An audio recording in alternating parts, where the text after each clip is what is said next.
ഇപ്പോൾ ഇലക്ഷൻ്റെ കാലമാണല്ലോ.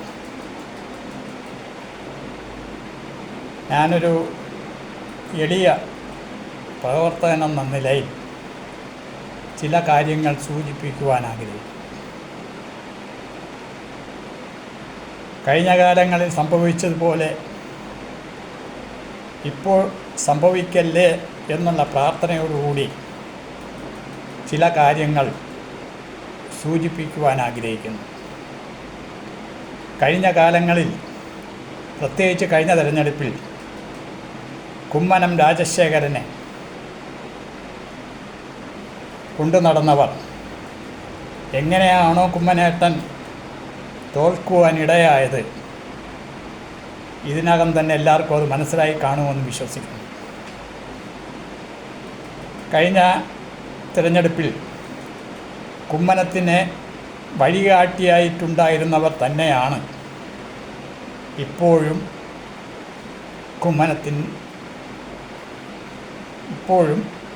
രാജീവ് ചന്ദ്രശേഖരനെയും വഴികാട്ടുന്നത്.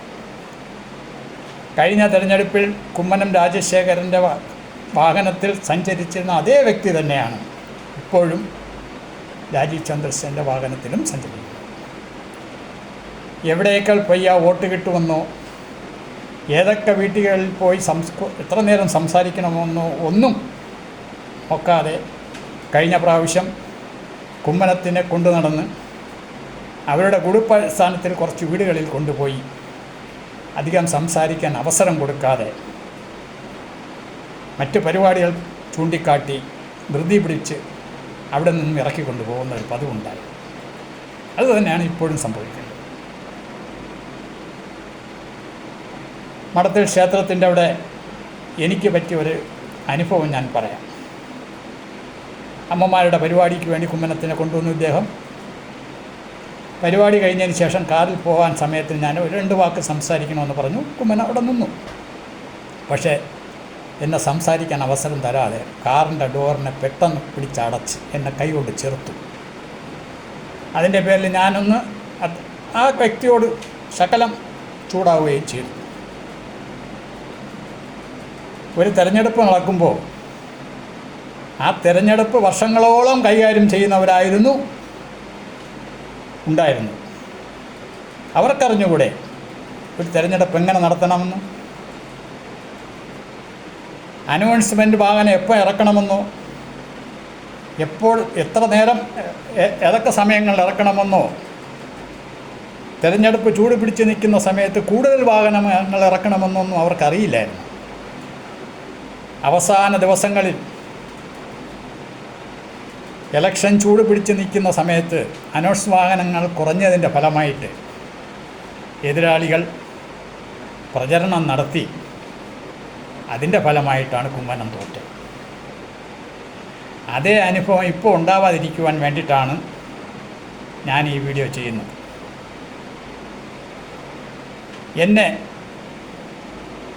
എനിക്കിത് പറയുവാനായിട്ട് മറ്റ് വേദികൾ ആരും തരുന്നില്ല.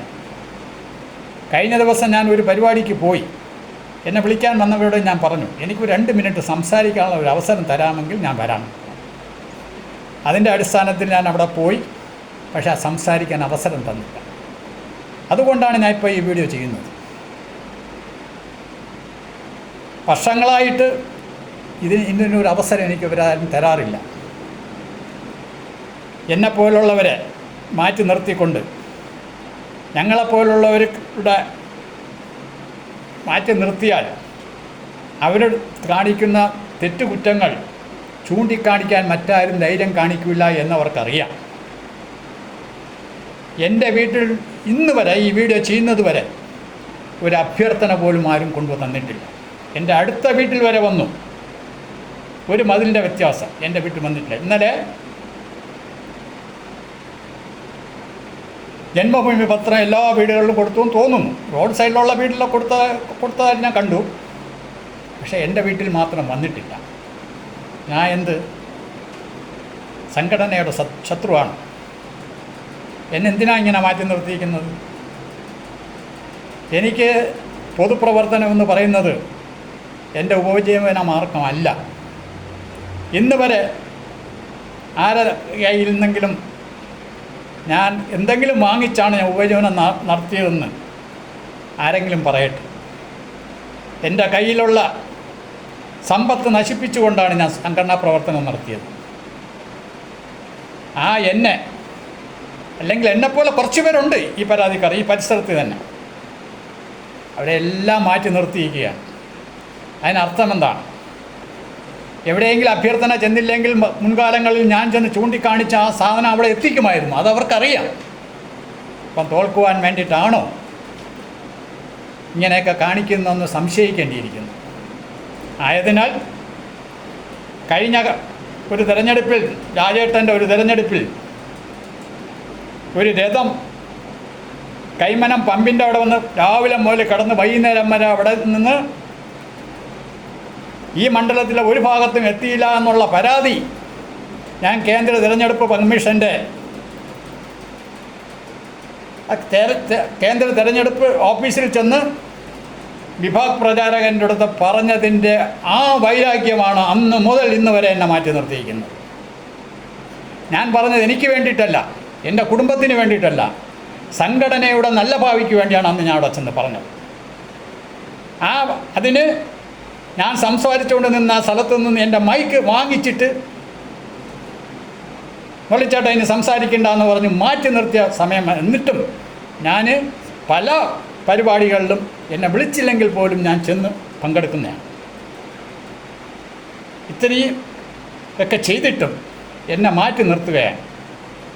ആയതിനാൽ എന്നെപ്പോൾ തിരിച്ച് പ്രവർത്തനത്തിൽ വിളിക്കുവാൻ വേണ്ടിയിട്ടല്ല ഞാൻ പറഞ്ഞത്. എനിക്ക് സംഘടനയോട് അല്പമെങ്കിലും സ്നേഹമുള്ളത് കൊണ്ടാണ്. ഒന്ന് ശ്രദ്ധിക്കുക. അല്ലെങ്കിൽ ഞാനൊന്നും പറയുന്നില്ല. തിരഞ്ഞെടുപ്പ് കഴിഞ്ഞിട്ട് ശ്രദ്ധിച്ചാൽ നമുക്ക് വിജയിക്കാം. നമസ്തേ.